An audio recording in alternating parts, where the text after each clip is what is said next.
တိတ်တရပေးမယ်ရောင်းလားမရောင်းလားမင်းတို့ဒီရောက်ဆေးလိုက်တဲ့တပြားမှမတောင်းဆိုနင်တို့ပတ်စံတပြားမှမရအခု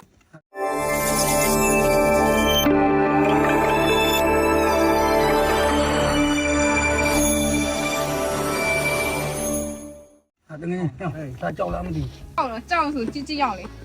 ကြည့်တော့မှကြိုက်ရောင်းပေးမယ် ဆိုပါအော်မင်းတို့အကုန်မခေါ်ရတယ်ဟော ပေါ်ရသေးဘူးအခုမှ လောကမှာ20ပဲပြီအန်တီချမယ်ရ ဟာ20ဆိုမရကွာစီတူပဲငါနည်းနည်းဖော်ကြည့်မယ်မင်းတို့က20ဆိုတော့ငါနည်းနည်းတိတ်ချပြန်ကြည့်ရမှာ ကျွန်တော်တို့လည်းဆက်မပြပေး အိုးလုံးထိုင်ရွယ်တော့မစိုးနော် တော့ထိုင်မဆိုးတော့ဘူးအရေးပါတော့မရဘူးလေ ကြမင်းတို့20ပြောတာဒီကြောင်ကကြဖေး20ပေးလိုက်ပတ်စံ မပေါရောက် ပါလေ ခုန20ပေးတော့မယူဘူးလေ ယူမယ်လို့မပြောရင်ဆိုရင်လည်းဒီကြောင်မင်းတို့အဲ့လိုမျိုးပြောထားပြီပဲကြို့ ကြောက်လေခုက1000ပေးမှရမလဲ တိတ်တောင်မကြိုက်ဘူးမင်းတို့တိတ်တရပေးမယ်ရောင်းလားမရောင်းလား နေရတော့ဘောဒီမှာ တင်းတရားဆိုကိုက တိုင်းတယ်ရဆိုတော့ကိုဆေးတော့မလဲအဲ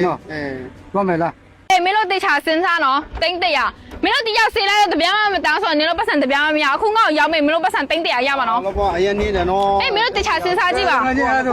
ကိုဆေးမလား ကိုဆေးအောင် တေချာစဉ်းစားနော်မင်းတို့ အောင်တော့ကွာ နည်းနည်း မင်းတို့စဉ်းစားကြည့်လိုက်ပါ ကျွန်တော်ကနေအောင်ပါစိတ်ကောင်း ကျောင်းလိုက်အဲကျောင်းမယ်ဘောဒီမှာတော့ချောက်ချေ ပတ်စံလားရတယ်ငါ့အခုပဲဒီအောက်မှာလိုက်ခဲ့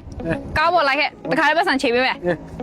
ကိုမမရဲ့ဒီရဲ့ကြောက်လေညီမတိတ်တရာနဲ့ရခဲ့ပြီဒီမှာလာကြည့်ကြည့်ဒီမှာရေမစစ်နေထားမှညီမရေပုတ်လိုက်ရတယ်သူ့ရဲ့အရေကနေအောင်အောက်မှာလုံးဝစိမ့်ပြီးလှနေအောင်ညီမတို့မြင်နေရနော်ဒီတောင်ဖက်မှာသူကဖြင်းလိုက်နဲ့လာနေရအလုံးဖက်အရွယ်ကြီးရဲ့ညီမတို့အရေလက်ကောက်ခေါင်းမှာသူ့ရဲ့နောက်ဖက်မှာဆိုလဲကြည့်ကြည့်လိုက်သူ့ရဲ့အရေကိုကြည့်ရေပုတ်လိုက်တယ်လုံးဝစိမ့်ဣနေတဲ့အနေထားမှာလာတော့ဒါမန်းပဲနော်မန်းအားအရန်ကောင်းလို့ဟုတ်တယ်ဒီကြောက်လေးကညီမတို့တောင်းကလန်းချိက